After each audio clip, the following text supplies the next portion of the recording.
坐小火車去雲海啊！拜拜。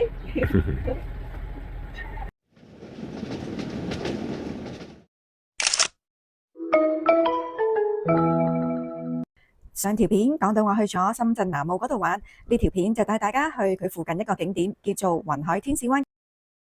呢個叫做膠囊小火車，絕對係呢度最 hit 嘅打卡點嚟㗎。呢個地方嘅特點就係既好玩又危險，但係又非常之浪漫啊！呢度好玩嘅地方就係佢哋有好多放養嘅動物，隨住周圍走，遇到乜嘢動物就要睇下你嘅運氣啦。我好中意小動物，所以嚟到呢度我簡直樂而忘返啊！呢度嘅小動物非常之溫順，你可以買嘢餵佢哋，小朋友嚟到一定開心到飛起啊！作為大人，我亦都覺得好治癒。點解呢個地方危險？你睇下 selfie 嘅時候，隨時俾人偷吻㗎。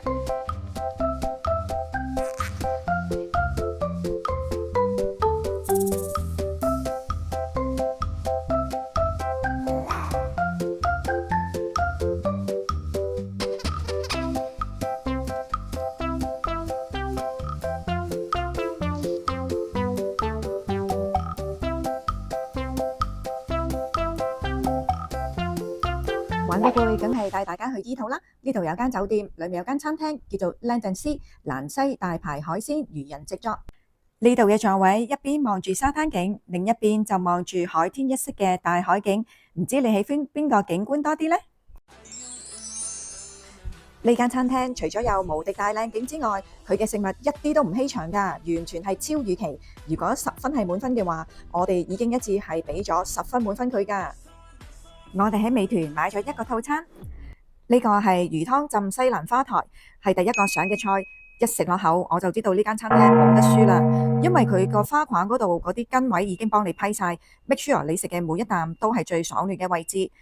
正所謂睇人要觀微知人，點評一間餐廳就要睇細節位，佢連咁細心嘅位置都做到，所以呢間餐廳可以攞到我哋俾嘅滿分啊！跟住呢一個叫做南法烤種軟麵包竹夾魚飯。呢個名好得意啊！我都係第一次食呢一個食物。原來竹夾魚有好高嘅營養價值，營養豐富。而魚飯係潮汕獨有嘅美食，係用新鮮嘅海魚直接用海水煮熟而成嘅。以魚當飯係將魚提升到好似米咁樣喺食物裏面，表示佢有好重要嘅地位。我自己就會形容佢好似係中國壽司咁樣，因為上面有一嚿魚，而下面嗰嚿係麵包嚟嘅。個麵包好鬆軟，但係面頭嗰層又好脆喎，夾埋嚿魚食落去真係好得意啊！跟住呢一個叫做秘製熟醃生蠔，最初我哋以為係生㗎，後尾先發覺原來佢係熟嘅，而且係醃製過，佢好大隻㗎。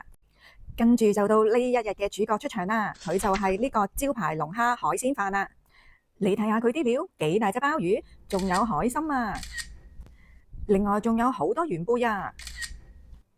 佢淨係隻龍蝦都已經斤幾重啦，而且唔係波士頓龍蝦，係澳洲龍蝦嚟㗎。你話用料係咪超足誠意呢？呢個飯嘅震撼之處就係你每筆一羹都一定會筆到啲料㗎，唔係龍蝦就係瑤柱，唔係瑤柱就係元貝，而且佢啲飯索晒嗰個龍蝦湯，所以每一啖都真係震撼到你嘅味蕾啊！直頭係大滿足啊！跟住就到甜品時間，呢個叫做煙燻巴斯克油心蛋糕。佢連一個簡單嘅芝士蛋糕個名一啲都唔簡單。佢裏面係一啲流心嘅芝士蛋糕，芝士味濃烈得嚟，係非常之柔和嘅，而且面頭仲用火槍嚟到煙燻過，所以會有一啲煙燻嘅味道，真係一個非一般嘅芝士蛋糕啊！呢一杯叫做燕麥暖手茶，亦都係套餐裏面㗎，因為呢日天氣其實都好凍，所以我專登叫嚟暖下隻手。你睇下佢個賣相係咪又係攞滿分呢？佢飲落去個味道好似抹茶㗎，而且面頭有啲桂花，真係好特別，好好飲啊！食完大餐之後，我哋返去酒店旁邊一間叫做 Blue Farm 精良農場海濱懸崖餐廳嘅地方去睇日落啊！呢度對我哋嚟講又係另一個寶藏嚟㗎。你睇下，夕陽未醉，我哋個人已經醉咗啦。